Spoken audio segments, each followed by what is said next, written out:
Hello everyone, welcome to our channel. ఈరోజు 5 interesting facts గురించి తెలుసుకుందాం. Fact number 1. Ancient underground city in Turkey. 1963లో Turkey దేశంలో ఒక వ్యక్తి తన ఇంటిని రెనోవేషన్ చేయించాలనుకున్నాడు. అతను రెనోవేషన్ వర్క్ స్టార్ట్ చేసి తన ఇంటి బేస్మెంట్లో ఒక గోడను పడగొడుతున్నప్పుడు అతనికి ఒక స్వరంగం లాంటిది కనిపించింది. దాన్ని చూసి అతను షాక్ అయ్యాడు. తను వెంటనే ఆర్కియాలజీ డిపార్ట్మెంట్కి ఇన్ఫార్మ్ చేయడంతో వాళ్ళు అక్కడికి వచ్చి డిగ్గింగ్ చేయడం స్టార్ట్ చేశారు. ఆర్కియాలజీ డిపార్ట్మెంట్ వాళ్ళు అలా తవ్వుతూ ఉంటే అది చివరికి 18 అంతస్తులతో 280 అడుగుల లోతు కలిగి ఉండి సుమారు 20,000 మంది నివసించగలిగేంత ఒక పెద్ద అండర్ గ్రౌండ్ సిటీ అని వారికి అర్థమైంది. వారు ఆ అండర్ గ్రౌండ్ సిటీ కన్స్ట్రక్షన్ని అలాగే దాన్ని కన్స్ట్రక్ట్ చేయడానికి వాడిన ఇంజనీరింగ్ టెక్నిక్స్ని చూసి వాళ్ళు షాక్ అయ్యారు. అసలు ఈ అండర్ గ్రౌండ్ సిటీ అంటే ఏంటి, దాన్ని ఎవరు ఎందుకోసం కన్స్ట్రక్ట్ చేశారో ఇప్పుడు తెలుసుకుందాం. చరిత్ర ప్రకారం 780 నుండి 1180 మధ్య కాలంలో అరబ్ మరియు బైజాంటైన్ల మధ్య ఎన్నో ఘోరమైన యుద్ధాలు జరుగుతూ ఉండేవి. ఆ ఘోరమైన యుద్ధ సమయంలో బైజాంటైన్లు అరబ్ ముస్లింల నుంచి తప్పించుకోవడానికి ఇలా అండర్ గ్రౌండ్ సిటీస్ ని కన్స్ట్రక్ట్ చేసుకుని అందులో తలదాచుకునేవాళ్ళు. వారు కేవలం తలదాచుకోవడానికే కదా అని ఈ అండర్ గ్రౌండ్ సిటీస్ ని సింపుల్ గా కన్స్ట్రక్ట్ చేసుకోలేదు. వారు ఆ సమయంలో కూడా చాలా పర్ఫెక్ట్ గా ఇంజనీరింగ్ టెక్నిక్స్ ని యూజ్ చేసి చాలా అద్భుతంగా ఈ అండర్ గ్రౌండ్ సిటీస్ని నిర్మించుకున్నారు. ఈ అండర్ గ్రౌండ్ సిటీలో వెంటిలేషన్ కోసం 15 వెంటిలేషన్ ఛాంబర్స్ ఉన్నాయి. అలానే ప్రాపర్ డ్రైనేజ్ సిస్టమ్ కూడా ఉంది. అంతేకాదు ఇక్కడ స్కూల్స్, షాప్స్, అలానే వారు ప్రార్థన చేసుకోవడానికి ప్రార్థనా మందిరాలు, ఇలాంటివి ఎన్నో ఫెసిలిటీస్ వారు పర్ఫెక్ట్గా కన్స్ట్రక్షన్ చేసుకున్నారు. అంతటి పురాతన కాలంలో ఎంత గొప్పగా ఆలోచించి ఇన్ని ఇంజనీరింగ్ టెక్నిక్స్ని యూజ్ చేసి అంత పర్ఫెక్ట్గా కన్స్ట్రక్ట్ చేయడం అంటే చాలా గొప్ప విషయం.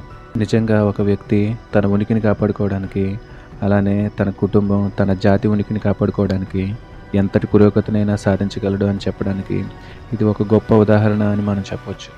Fact number 2. మనం యూజ్ చేస్తున్న షాంపూస్ని అసలు ఎవరు కనిపెట్టారు? దాన్ని మొదట్లో తయారు చేయడానికి వేటిని ఉపయోగించేవాళ్ళు, అలానే దాన్ని ఈ ప్రపంచానికి అసలు ఎవరు పరిచయం చేశారో మీకు తెలుసా? అసలు ఈ షాంపూస్ని కనిపెట్టింది ఇండియన్స్.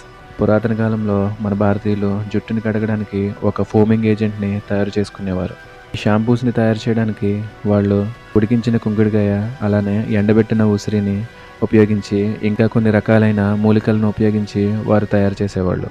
అందుకే షాంపూస్కి సంబంధించిన చాలా యాడ్స్లో కుంకుడుకాయలను అలానే ఉసిరికాయలను చూపిస్తూ ఉంటారు. అసలు షాంపూ అనే వర్డ్ చంపు అనే పదం నుండి వచ్చింది.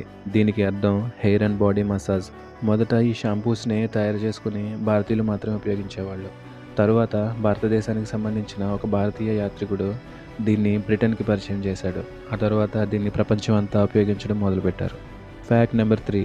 Ancient optical illusion. మనం చాలా రకాల ఆప్టికల్ ఇల్యూషన్స్ని చూసి ఉంటాం. ఇవన్నీ రీసెంట్గా కనిపెట్టిన టెక్నిక్స్ కాదు. ఇవన్నీ కూడా చాలా సంవత్సరాల క్రితమే కనిపెట్టిన టెక్నిక్స్.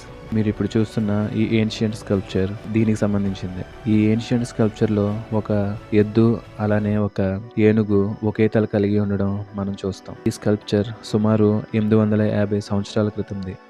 ఇది భారతదేశంలో ఉన్న ఐరావతేశ్వర టెంపుల్లో ఉంది. Fact number 4. Ancient written complaint. సైంటిస్టులకి ఒక రిటన్ కంప్లైంట్ దొరికింది. అందులో ఏమని ఉందంటే క్వాలిటీ లేని కాపర్ రాడ్స్ని డెలివరీ చేశారని దాని గురించి కంప్లైంట్ చేస్తూ రాసినట్టుగా అందులో ఉంది. ఈ కంప్లైంట్ ఫామ్ నార్మల్గా పేపర్ మీద రాస్తూ ఉంటారు, అలానే మెయిల్స్ ద్వారా కంప్లైంట్ ఫైల్ చేస్తూ ఉంటారు. కానీ ఇది వీటన్నిటికీ భిన్నంగా ఒక మట్టి పలక మీద సింబల్స్తో చెక్కబడి ఉంది. ఇలా లోగోస్ ద్వారా, సింబల్స్ ద్వారా కమ్యూనికేట్ చేసే విధానాన్ని క్యూనిఫామ్ అంటారు. ఇలా క్యూనిఫామ్లో కమ్యూనికేట్ చేయడానికి క్లే ట్యాబ్లెట్స్ని యూజ్ చేస్తారు. అసలు క్లే ట్యాబ్లెట్స్ అంటే ఏంటో ఇప్పుడు తెలుసుకుందాం. క్లే ట్యాబ్లెట్ అంటే మట్టితో ఒక పలకని తయారు చేసి అది పచ్చిగా ఉన్నప్పుడే ఒక స్టైలిష్ అనే పరికరాన్ని యూజ్ చేసి దాని మీద లోగోస్ని, సింబల్స్ని ఫోటోలో చూపించిన విధంగా చెక్కుతారు. అలా చెక్కిన దాన్ని ఎండలో కానీ లేదా గాలిలో కానీ ఆరబెట్టి తర్వాత దాన్ని భద్రపరుస్తారు. ఇలా సింబల్స్ చెక్కి కమ్యూనికేట్ చేసే విధానాన్ని క్యూనిఫామ్ అంటారు. ఈ క్యూనిఫామ్ విధానానికి యూజ్ చేసే మట్టి పలకల్ని క్లే ట్యాబ్లెట్స్ అంటారు. ఈ విధానాన్ని కాంస్య యుగంలో ఉపయోగించేవాళ్ళు. ఇదే ప్రపంచంలో మొట్టమొదటి రిటన్ కంప్లైంట్. ఇది ప్రస్తుతం బ్రిటిష్ మ్యూజియంలో ఉంది. Fact number 5. Ancient chewing gum. సైంటిస్టులకి 6000 ఇయర్స్ బిఫోర్ యూజ్ చేసిన చూయింగ్ గమ్ ఒకటి దొరికింది. వారు ఆ చూయింగ్ గమ్ లో ఉన్న డిఎన్ఏని యూజ్ చేసి దాన్ని నమిలి ఊసిన వారు ఆడవారా లేక మగవారా, వారి వయసు ఎంత అనేది అనాలిసిస్ చేసి ఒక ఫోటోని రిలీజ్ చేశారు. ఇప్పుడు మీరు చూస్తున్నది సైంటిస్టులు రిలీజ్ చేసిన ఫోటోనే. ఈ చూయింగ్ గమ్ ని బ్రిడ్జ్ రెసిన్ అనే దాన్ని యూజ్ చేసి తయారు చేశారు. నిజంగా 6000 ఇయర్స్ బ్యాక్ చూయింగ్ గమ్ ని యూజ్ చేసి అందులో ఉన్న డిఎన్ఏ అనాలిసిస్ చేసి ఒక పిక్చర్ ని కన్స్ట్రక్ట్ చేయగలిగారంటే నిజంగా గ్రేట్ అని చెప్పాలి.